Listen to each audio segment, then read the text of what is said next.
Hi friends, welcome back to jaya'srecipes. അപ്പോൾ നല്ല taste ഉള്ള ഒരു മസാല ആലു പൊറോട്ടയാണ് ഉണ്ടാക്കുന്നത്. നല്ല സൂപ്പർ ടേസ്റ്റ് ആണ്. നിങ്ങൾ ഒരു പ്രാവശ്യം ഉണ്ടാക്കി നോക്കണം. പിന്നെ പൊറോട്ട ഉണ്ടാക്കുമ്പോൾ പൊട്ടി പോവാതിരിക്കാനുള്ള ടിപ്സ് ഒക്കെ ഞാൻ പറയുന്നുണ്ട്. അതുപോലെ തന്നെ ആർക്കും എളുപ്പത്തിൽ ഉണ്ടാക്കാവുന്ന ഈസി മെത്തേഡും ഞാൻ കാണിക്കുന്നുണ്ട്. അപ്പോൾ നമുക്ക് കണ്ടു നോക്കാം ഇതെങ്ങനെയാണ് ഉണ്ടാക്കുന്നതെന്ന്. അപ്പോൾ അതിന് വേണ്ടിയിട്ട് ഞാനൊരു 1.5 കപ്പ് ഗോതമ്പ് മാവാണ് എടുത്തിരിക്കുന്നത്. ഞാൻ സാധാരണ ഒരു 250 ml കപ്പിലാണ് എടുത്തിരിക്കുന്നത്. അപ്പോൾ ഇതിലേക്ക് ഞാനൊരു 1/4 കപ്പ് വെള്ളം ഒഴിച്ചിട്ടുണ്ട്. പിന്നെ നമ്മൾ പൊറോട്ടയുടെ സ്റ്റഫിങ്ങിൽ ഉപ്പ് ചേർക്കുന്ന കാരണം ഞാനിതിൽ ഉപ്പ് ചേർക്കുന്നില്ല. നിങ്ങൾക്ക് വേണമെങ്കിൽ ഒരു 1/4 ടീസ്പൂൺ ഉപ്പ് ചേർക്കാം. ഇനി ഇതിൽ വേറെ ഒന്നും ചേർക്കണ്ട, വെറുതെ വെള്ളം ഗോതമ്പ് മാവും മാത്രം മതി. നന്നായിട്ടൊന്ന് കുഴച്ചെടുക്കുക. അപ്പോൾ ഇത് കുഴച്ചെടുക്കുമ്പോൾ നമ്മൾ ശ്രദ്ധിക്കേണ്ട കാര്യം, ഇത് വല്ലാതെ അങ്ങനെ ഡ്രൈ ആവരുത്, അതുപോലെ തന്നെ ചപ്പാത്തി മാവ് പോലെ കൂടുതൽ സോഫ്റ്റും ആവരുത്. അതിൻ്റെ ഇടയിലുള്ള ഒരു ഇതായിരിക്കണം, കൺസിസ്റ്റൻസി ആയിരിക്കണം ഇതിന്. അതായത് പൊറാട്ടയുടെ ആ ഡോ എന്ന് പറഞ്ഞു കഴിഞ്ഞാൽ ഒരു സെമി സോഫ്റ്റ് കൺസിസ്റ്റൻസി ആയിരിക്കണം, ആ ഒരു രീതിയിലായിരിക്കണം. അപ്പോൾ അല്ലെങ്കിൽ കൂടുതൽ സോഫ്റ്റ് ആയാലും പൊട്ടിപ്പോവും, കൂടുതൽ ഡ്രൈ ആയാലും നമ്മൾ ഉണ്ടാക്കുമ്പോൾ മസാല പുറത്തേക്ക് വരും. അപ്പം ഞാനിതിലേക്ക് ഒരു 1/4 കപ്പും പിന്നെ ഒരു 2 ടേബിൾ സ്പൂൺ വെള്ളം കൂടിയും ചേർത്തിട്ടാണ് കുഴച്ചെടുത്തിരിക്കുന്നത്. ഇനി ഇത് കുഴച്ചിട്ട് നമ്മളിത് മൂടിയിട്ട് ഒരു 15 മിനിറ്റ് മുതൽ ഒരു അരമണിക്കൂർ വരെ വയ്ക്കാം. 15-20 മിനിറ്റ് ധാരാളമാണ്. ഇപ്പോൾ കണ്ടില്ലേ, ഒരു സെമി സോഫ്റ്റ് ഒരു ഡോ ആണത്.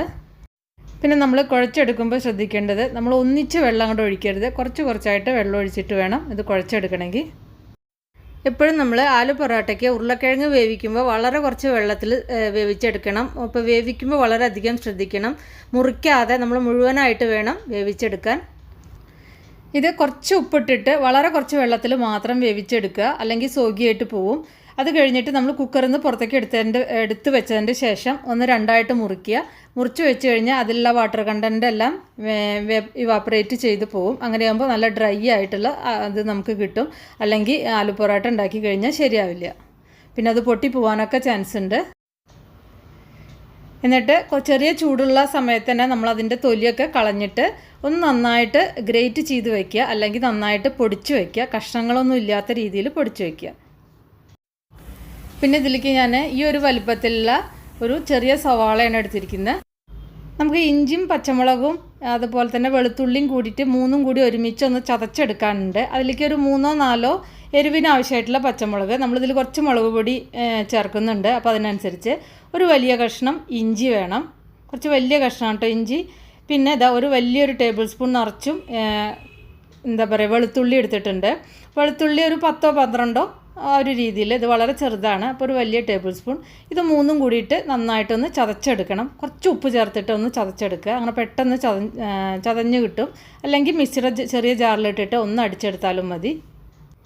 ഇനിയിപ്പോൾ ഇതാ കടായിൽ കുറച്ച് ഞാൻ എണ്ണ ചൂടാക്കിയിട്ടുണ്ട്. അതിലേക്ക് ഈ സവാള ചേർത്തിട്ട് 1 മിനിറ്റ് ഒന്ന് വഴറ്റിയാൽ മാത്രം മതി. ബ്രൗൺ കളറാവാൻ പാടില്ല, ഒന്ന് സോഫ്റ്റായാൽ മാത്രം മതി.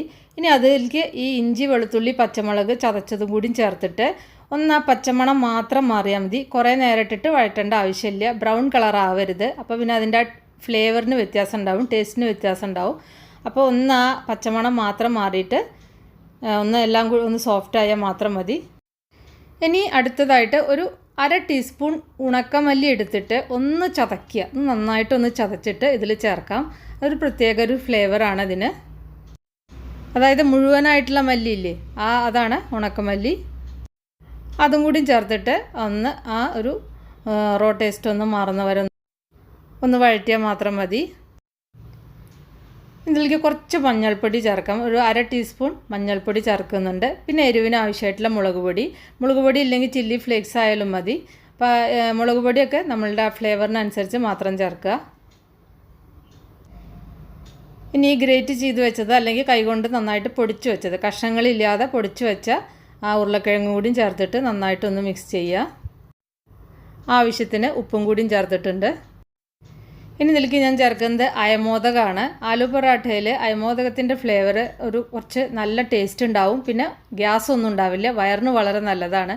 ഇനി നിങ്ങൾക്ക് എങ്ങാനും അയമോദകം ഇഷ്ടമില്ലെങ്കിൽ അത് ഒഴിവാക്കാം, ബാക്കിയുള്ളത് ചേർത്തിട്ട് ആലു പൊറാട്ട ഉണ്ടാക്കാം. ഇനി അടുത്തതായിട്ട് ഒരു 1/2 ടീസ്പൂൺ ഡ്രൈ മാംഗോ പൗഡർ അല്ലെങ്കിൽ ആംചൂർ പൗഡറാണ് ചേർക്കുന്നത്. അപ്പോൾ അതിൻ്റെ ചെറിയൊരു പുളിപ്പ് ഇതിന് നല്ല ടേസ്റ്റ് ഉണ്ടായിരിക്കും. ഇനിയിപ്പോൾ നിങ്ങളുടെ കയ്യിലില്ലെങ്കിൽ കുറച്ച് ലെമൺ ജ്യൂസ് ചേർത്താലും മതി. പക്ഷേ ഡ്രൈ മാംഗോ പൗഡർ ആകുമ്പോൾ കുറച്ച് കൂടുതൽ നല്ല ടേസ്റ്റ് ഉണ്ടായിരിക്കും. പിന്നെ ഞാൻ ഇതിലേക്ക് കുറച്ച് ചാട്ട് മസാലയാണ് ചേർത്തിരിക്കുന്നത്. ഒരു 1/3 ടീസ്പൂൺ ചാട്ട് മസാല, കൂടുതലൊന്നും ചേർക്കണ്ട. പിന്നെ ഇതിലേക്ക് ഒരു 1/2 ടീസ്പൂൺ ഗരം മസാലയും കൂടി ഞാൻ ചേർത്തിട്ടുണ്ട്. അതിനുശേഷം കുറച്ച് മല്ലിയില കൂടി ചേർത്തിട്ട് എല്ലാം കൂടി നന്നായി മിക്സ് ചെയ്യുക. അപ്പോൾ ഈ മസാലപ്പൊടികളൊക്കെ ചേർത്തിരിക്കുന്നത് ഞാൻ ഫ്ലെയിം ഓഫ് ചെയ്തതിൻ്റെ ശേഷമാണ് കേട്ടോ. അപ്പോൾ ഞാൻ മുന്നേ ഫ്ലെയിം ഓഫ് ചെയ്തിട്ടുണ്ടായിരുന്നു. അതിൻ്റെ ശേഷം മാത്രം മസാലപ്പൊടികൾ ചേർത്താൽ മതി. ഇനി മസാല നന്നായിട്ടൊന്ന് തണുക്കാൻ വയ്ക്കാം. ഇനി ഇതൊരു 6 ഉരുളകളാക്കി മാറ്റുക. നമ്മൾ സാധാരണ ഉണ്ടാക്കുന്ന ഒരു വലിയ ചപ്പാത്തിയൊക്കെ കുറച്ചും കൂടിയും വലിപ്പമുള്ള ഒരു ഉരുള എടുക്കുക. വലിപ്പം കൂടി പോകരുത്. അങ്ങനെയാകുമ്പോൾ പൊറോട്ടയ്ക്ക് വല്ലാതെ കട്ടിയാവും. പിന്നെ നമ്മൾ ഉണ്ടാക്കി കഴിഞ്ഞാൽ ടേസ്റ്റ് കിട്ടിക്കൊള്ളണമെന്നില്ല. ഇപ്പോൾ ഇതാ മസാലയൊക്കെ നന്നായിട്ട് തണുത്തിട്ടുണ്ട്. ചെറുതായിട്ട് ഇതുപോലെ ഒന്ന് പരത്തി കൊടുക്കുക. ഈ പരത്തിയതിൻ്റെ ശേഷം ഒരു 1-1.5 സ്പൂൺ നമ്മളിതിൽ ഫില്ലിങ് വെക്കുക. ഫില്ലിങ് കൂടിപ്പോയാൽ പുറത്തേക്ക് പൊട്ടിപ്പോകും കേട്ടോ. എന്നിട്ട് ഇതിൽ കാണിക്കുന്ന പോലെ, വീഡിയോയിൽ കാണിക്കുന്ന പോലെ ജസ്റ്റ് അതൊന്നും അങ്ങോട്ട് ഫോൾഡ് ചെയ്ത് കൊടുത്താൽ മതി. ഇതുപോലെ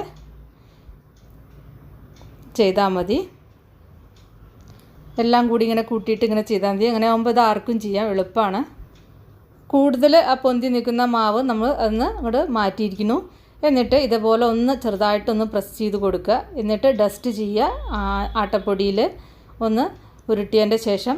ഇപ്പോൾ ഈ വീഡിയോയിൽ കാണുന്ന പോലെ അതിൻ്റെ സൈഡ് ഇങ്ങനെ ഒന്ന് ചെറുതായിട്ട് പ്രസ് ചെയ്ത് കൊടുക്കുക. അങ്ങനെ ആകുമ്പോൾ നടുഭാഗം ഉയർന്നു വരും, സൈഡ് അതിങ്ങനെ പരന്ന് ആയി വരും. അങ്ങനെയാകുമ്പോൾ ഒരിക്കലും പൊറോട്ട ഉണ്ടാക്കുമ്പോൾ പൊട്ടിപ്പോവില്ല. ഇതൊരു ടിപ്പാണ് കേട്ടോ. നിങ്ങൾ എപ്പോൾ ഉണ്ടാക്കുമ്പോഴും ഇതുപോലെ ചെയ്ത് നോക്കും. പിന്നെ ഒരിക്കലും ഇത് ഈവണായിട്ട് ഇതെല്ലായിടത്തും ഈ മസാല ആവും ചെയ്യും.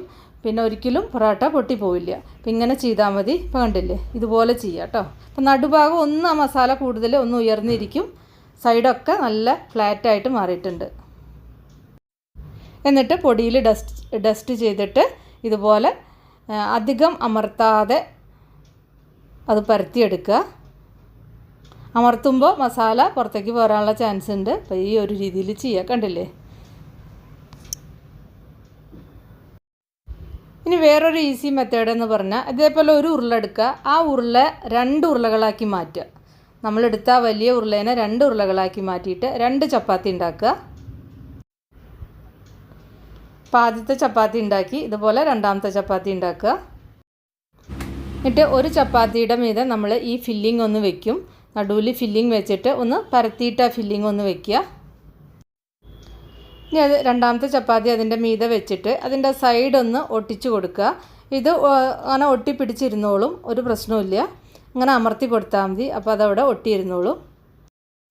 എന്നിട്ട് കുറച്ച് ആട്ടപ്പൊടി വിതറിയിട്ട് അതൊന്ന് പരത്തിയെടുക്കുക. പരത്തിയെടുക്കുമ്പോൾ നല്ല അധികം ബലം പ്രയോഗിക്കാതെ നന്നായിട്ട് പരത്തിയെടുക്കുക. ഇപ്പോൾ കണ്ടില്ലേ, നന്നായിട്ട് പരത്തിയെടുത്തിട്ടുണ്ട്. ഇനി നമുക്ക് ചുട്ടെടുക്കാം. അപ്പോൾ ഞാൻ 2 രീതിയിലും കാണിച്ചു. നിങ്ങൾക്ക് ഏതാ ഈസിച്ചാൽ അത് ഫോളോ ചെയ്യുക കേട്ടോ. എപ്പോഴും പൊറോട്ട ഉണ്ടാക്കുമ്പോൾ മീഡിയം ടു ലോ ഫ്ലെയിമിലിട്ടിട്ട് ചെയ്യണം. ഹൈ ഫ്ലെയിമിലിട്ട് കഴിഞ്ഞാൽ ഉള്ളു വേവില്ല. അപ്പോൾ പൊറോട്ട ഉണ്ടാക്കിയ ടേസ്റ്റും ഉണ്ടാവില്ല. അപ്പോൾ 2 ഭാഗം ഒന്ന് കുക്കായതിൻ്റെ ശേഷം മാത്രം മറിച്ചിട്ടിട്ട് കുറച്ച് എണ്ണ ഒഴിച്ചു കൊടുക്കുക. നമുക്ക് ആവശ്യമുള്ള എണ്ണ എത്ര വെച്ചാൽ ഒഴിക്കുക. നമ്മളിങ്ങനെ ഓരോ സൈഡ് പൊറോട്ട ഉണ്ടാക്കുമ്പോൾ അതിങ്ങനെ മറ്റേ സൈഡ് പൊള്ളച്ച് വരും. അപ്പോൾ പെർഫെക്റ്റ് ആയിട്ടുള്ള പൊറോട്ട ഉണ്ടാക്കുമ്പോൾ നമുക്ക് മനസ്സിലാവും. അത് നന്നായിട്ട് കണ്ടില്ലേ, ഇതുപോലെ ഇങ്ങനെ പൊന്തി വരുന്ന കാണാം. അപ്പോൾ ഇതാ ആദ്യത്തെ പൊറോട്ടയൊക്കെ റെഡിയായി. നിങ്ങൾക്ക് ബട്ടർ അല്ലെങ്കിൽ നെയ്യ് ഏത് വേണമെങ്കിൽ യൂസ് ചെയ്യാം. ഇനി നമ്മൾ രണ്ടാമത് ഉണ്ടാക്കിയ ആ പൊറോട്ട ഇതുപോലെ തന്നെ ചുട്ടെടുക്കുക. ആവശ്യത്തിന് എണ്ണയൊക്കെ പുരട്ടുക. അപ്പോൾ അതും റെഡി ആയിട്ടുണ്ട്. അപ്പോൾ നല്ല തൈരോ അച്ചാറോ ഉണ്ടെങ്കിൽ നല്ല സൂപ്പർ ടേസ്റ്റാണ്. അപ്പോൾ നിങ്ങൾ ഉണ്ടാക്കി നോക്കുക. എന്നിട്ട് നിങ്ങളുടെ ഫീഡ്ബാക്കൊക്കെ ഒന്ന് അറിയിക്കുക. ഇഷ്ടപ്പെട്ടാൽ ഒന്ന് ലൈക്ക് ചെയ്യുക. അതുപോലെ തന്നെ നമ്മുടെ ചാനൽ ഇതുവരെയായിട്ടും സബ്സ്ക്രൈബ് ചെയ്തിട്ടില്ലെങ്കിൽ പ്ലീസ് ഒന്ന് സബ്സ്ക്രൈബ് ചെയ്യുക. അപ്പോൾ ഇനി നമുക്ക് വേറെ ഈസി റെസിപ്പി വീണ്ടും കാണാം. താങ്ക്